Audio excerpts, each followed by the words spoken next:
Welcome to this Concept Explainer, brought to you by CBSE Scholab of profsam.com, that is PROFSAM.com. இன்னைக்கு நாம unit 11 Dual Nature of Radiation and Matterல photoelectric effect பத்தி ரொம்ப எளிமையா எக்ஸாம்க்கு தேவையான எல்லா பாயிண்ட்ஸோடையும் பார்க்க போறோம். ஓகே, இது கொஞ்சம் ட்ரிக்கியான டாபிக்னு சொல்லுவாங்க. ஆமா, ஆனா நாம இதை ரொம்ப சிம்பிள் ஆக்கிடலாம். ஃபர்ஸ்ட், நீங்க எப்படா யோசிச்சிருக்கீங்களா, நாம வெயில்ல போகும்போது ரொம்ப பிரகாசமா இருக்கிற ரெட் லைட்டை விட கண்ணுக்கு சரியா தெரியாத அல்ட்ரா வயலட் லைட், அதாவது யூவி லைட்ல ஏன் நம்ம ஸ்கின் சீக்கிரம் கருத்து போகுது, சன்பர்ன் ஆகுது? ஆமா இல்ல, எனக்கும் இந்த டவுட் வந்திருக்கு. காமன் சென்ஸ் படி இன்டென்சிட்டி ஜாஸ்தியா இருந்தா தானே எனர்ஜியும் ஜாஸ்தியா இருக்கணும். எக்ஸாக்ட்லி. அப்போ பிரைட்டா இருக்கிற ரெட் லைட்ல தானே அதிகமா பர்ன் ஆகணும். இது என்னவா இருக்கும்? சென்சஸ். ஆமா, ஏன் சோலார் பேனல்ஸ் கூட இதே போட்டோ எலக்ட்ரிக் எஃபெக்ட் பிரின்சிபல்ல தான் வேலை செய்யுது. ஒரு சின்ன லைட்டை வச்சு எப்படி கரண்ட் உண்டாகுதுன்னு நம்ம பார்க்க போறோம். வாவ், இவ்ளோ அப்ளிகேஷன்ஸ் இருக்கா? சரி, அப்போ போட்டோ எலக்ட்ரிக் எஃபெக்ட்னா என்ன? ரொம்ப சிம்பிளா சொல்லுங்க. ரொம்ப சிம்பிளா சொல்லணும்னா, போட்டோ எலக்ட்ரிக் எஃபெக்ட்ங்கிறது ஒரு குறிப்பிட்ட வகையான லைட்டை ஒரு மெட்டல் சர்ஃபேஸ் மேல படும்போது அதிலிருந்து எலக்ட்ரான்ஸ் வெளியே வரதுதான். ஓ, லைட் படுது, எலக்ட்ரான் வெளியே வருது. ஆனா ஒரு முக்கியமான விஷயம் ஞாபகம் வச்சுக்கோங்க, எல்லா லைட்டுக்கும் இது நடக்காது. சரி, அது ஏன்? இத புரிஞ்சுக்க ஒரு கான்சர்ட்டுக்கு போற மாதிரி கற்பனை பண்ணிக்கோங்க. Okay, concert. அந்த கான்சர்ட்டுக்கு உள்ள போக ஒரு மினிமம் ஹைட் ரிக்வயர்மெண்ட் இருக்கு. இந்த ஹைட் தான் இங்க த்ரெஷோல்ட் ஃப்ரீக்வன்சி. ஹைட்டா? சரி. இங்க லைட்டோட கலர், அதாவது ஃப்ரீக்வன்சி தான் ஒருத்தரோட ஹைட். லைட்டோட பிரைட்னஸ், அதாவது இன்டென்சிட்டி தான் அங்க வர்ற கூட்டம். ஓ, ஃப்ரீக்வன்சினா ஹைட்டு, இன்டென்சிட்டினா கூட்டம். புரியுது. இப்போ உயரம் கம்மியான ஆட்கள், உதாரணத்துக்கு ரெட் லைட், அதாவது லோ ஃப்ரீக்வன்சி, 1000 பேர் கூட்டமா வந்தாலும் அந்த ஹைட் ரிக்வயர்மெண்ட்டை ஃபுல்ஃபில் பண்ண முடியாது. அதனால அவங்களால உள்ள போகவே முடியாது. கூட்டம் எவ்வளவு இருந்தாலும் பரவாயில்லையா? பரவாயில்ல, ஆனா நல்ல உயரமான ஒருத்தர், உதாரணத்துக்கு வயலட் லைட், அதாவது ஹை ஃப்ரீக்வன்சி, தனியா வந்தா கூட ஈஸியா உள்ள போயிடலாம். ஓ, அப்போ உள்ள போறது அவங்க ஹைட்ட, அதாவது ஃப்ரீக்வன்சியை பொறுத்து தான் இருக்கே தவிர கூட்டத்தை, அதாவது இன்டென்சிட்டியை பொறுத்து இல்ல. பெர்ஃபெக்ட். அப்போ அந்த மெட்டல்ல இருக்கிற எலக்ட்ரான்ஸை வெளியே கொண்டு வர ஒரு மினிமம் எனர்ஜி தேவைப்படுது, அதானே? ஆமா, அந்த மினிமம் எனர்ஜிக்கு என்ன பேரு? கரெக்ட். அந்த மினிமம் எனர்ஜிக்கு பேர் தான் ஒர்க் ஃபங்க்ஷன். அத ஃபை நாட்னு சொல்லுவோம். ஒவ்வொரு மெட்டலுக்கும் இந்த ஒர்க் ஃபங்க்ஷன் மாறும். எப்படி மாறும்? இது ஒரு மலை உச்சி மாதிரி நினைச்சுக்கோங்க. சோடியம் மாதிரி சில மெட்டலுக்கு இந்த மலையோட உயரம் கம்மி, எலக்ட்ரான்ஸ் ஈஸியா தாண்டிடும். சரி.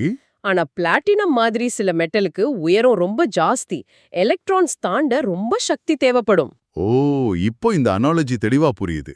சரி, இப்போ நம்ம NCERT புத்தகம் இதை எப்படி சொல்லுதுன்னு பாப்போம். ஓகே, நான் படிக்கிறேன். When light of suitable frequency illuminates a metal surface, electrons are emitted from the metal surface. These phorolight-generated electrons are called photoelectrons. This phenomenon is called photoelectric effect. நன்றி. இதுல பாருங்க, சூட்டபிள் ஃப்ரீக்வன்சின்னு ஒரு வார்த்தை வருது. ஆமா, அதுதான் நான் கேட்க வந்தேன். இதுல சூட்டபிள் ஃப்ரீக்வன்சின்னு சொல்றாங்களே, அதை கொஞ்சம் விளக்குங்களே. நல்ல கேள்வி. இத ஐன்ஸ்டைன் எப்படி விளக்குறாருன்னு ஸ்டெப் பை ஸ்டெப்பா பார்க்கலாம். சரி.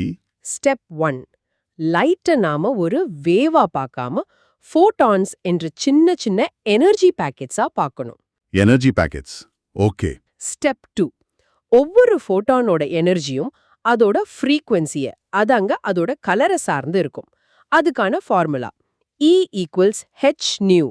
E = hν. ஆமா, இதுல h என்பது Planck's constant. So high frequency மணி வயலட் லைட் ஃபோட்டானுக்கு high energy, low frequency red light ஃபோட்டானுக்கு லோ எனர்ஜி. புரியுது. ஸ்டெப் 3, ஒரு எலக்ட்ரான் அந்த மெட்டல்ல விட்டு வெளியே வர ஒர்க் ஃபங்க்ஷன் ஃபை நாட் என்ற மினிமம் எனர்ஜியை கொடுத்தாகணும். இது அந்த மெட்டலோட டோல்கேட் மாதிரி. சரி, அந்த டோல்கேட்டை தாண்டணும். Step 4, the condition. வர்ற ஃபோட்டானோட எனர்ஜி hν அந்த ஒர்க் ஃபங்க்ஷனை ஃபை நாட்டை விட அதிகமா இருந்தா மட்டும்தான் எலக்ட்ரான் வெளியே வரும். அதாவது hν > φ நாட். ஓகே, வர்ற எனர்ஜி டோல்கேட் காசை விட அதிகமா இருக்கணும். கரெக்ட். அப்போ ஸ்டெப் 5, த மேஜிக் நம்பர். எந்த மினிமம் ஃப்ரீக்வன்சில இது நடக்குதோ அதுக்கு பேரு தான் threshold frequency, nu naught. So hν = φ naught. ஓ, அப்போ த்ரெஷோல்ட் ஃப்ரீக்வன்சியில் இருக்கிற எனர்ஜி தான் ஒர்க் ஃபங்க்ஷன். இப்போ கனெக்ட் ஆகுது. ஹோப் எல்லாம் கிளியரா புரியுது. இந்த கான்செப்ட் எக்ஸ்பிளைனர் உங்களுக்கு வழங்கப்படுவது profsam.com, that is profsam.com. சரி, இப்போ ஒரு சின்ன கணக்கு பார்க்கலாம். ஓகே.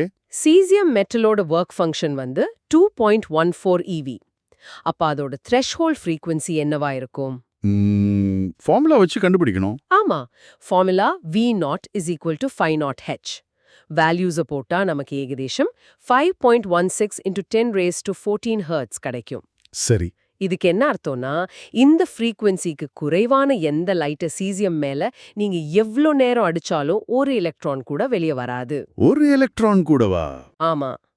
இந்த கான்செப்ட், அதாவது லைட்க்கு பார்ட்டிகல் நேச்சர் இருக்கிறது, அடுத்ததா நாம படிக்க போற டி ப்ரோக்லி ஹைபோதசிஸ்க்கு ரொம்ப ரொம்ப முக்கியம்.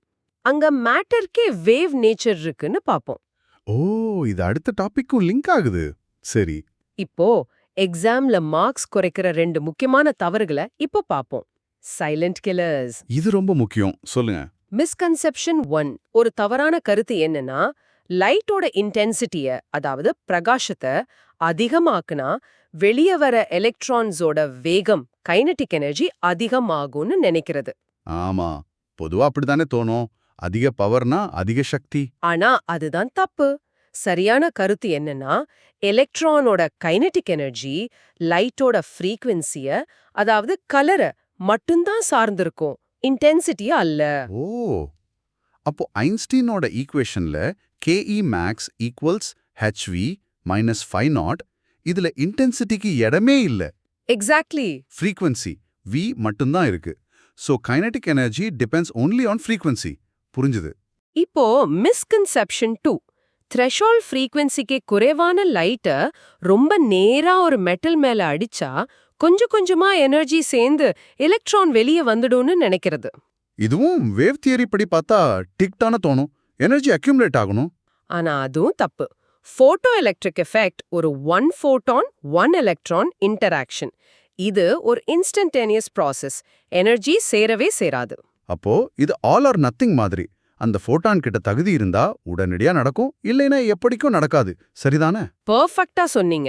ஆல் ஆர் நத்திங் தான். இப்போ இந்த ஐன்ஸ்டைன்ஸ் ஈக்குவேஷனை மறக்காம இருக்க ஒரு சின்ன கதை சொல்லுங்க. ஃபோட்டான் வந்து காசு கொடுக்குது, h nu.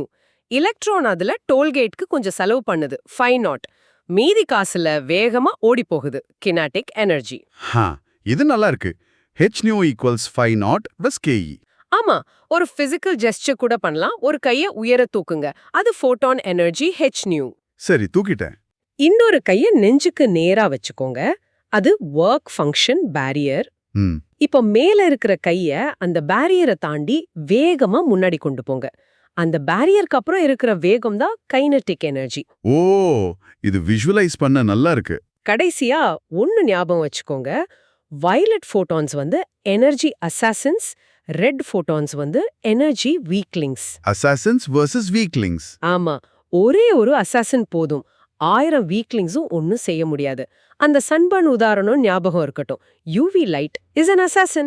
இப்போ எல்லாம் கனெக்ட் ஆகுது. சூப்பர். சரி, இன்னைக்கு நாம கத்துக்கிட்ட 3 முக்கியமான எக்ஸாம் பாயிண்ட்ஸை சம்மரைஸ் பண்ணிடலாம். ஓகே. 1. போட்டோ எலக்ட்ரிக் எஃபெக்ட் நடக்கணும்னா வர்ற லைட்டோட ஃப்ரீக்வன்சி ஒரு மினிமம் த்ரெஷோல்ட் ஃப்ரீக்வன்சியை விட அதிகமா இருக்கணும். சரி, பாயிண்ட் 1. 2. வெளியேறும் எலக்ட்ரான்ஸோட மேக்ஸிமம் கைனடிக் எனர்ஜி லைட்டோட ஃப்ரீக்வன்சியை பொறுத்து தான் இருக்குமே தவிர அதோட இன்டென்சிட்டியை பொறுத்து இருக்காது. Point 2. kinetic energy depends on frequency, not intensity. 3. லைட்டோட இன்டென்சிட்டியை அதிகமாக்குனா வெளியேறும் எலக்ட்ரான்ஸோட எண்ணிக்கை, அதாவது போட்டோ கரண்ட் தான் அதிகமாகும். அதோட வேகம், கைனடிக் எனர்ஜி மாறாது. Okay. intensity increases the number of electrons, not their speed. புரிஞ்சது. 12th CBSE physics, chemistry and மேத்ஸ்ல மேக்ஸிமம் மார்க்ஸ் எடுக்க profsam.com விசிட் பண்ணுங்க. That is PROF SAM, கரெக்டா? ஆமாம், PROFSAM.com. அடுத்த தலைப்புல சந்திப்போம். நன்றி.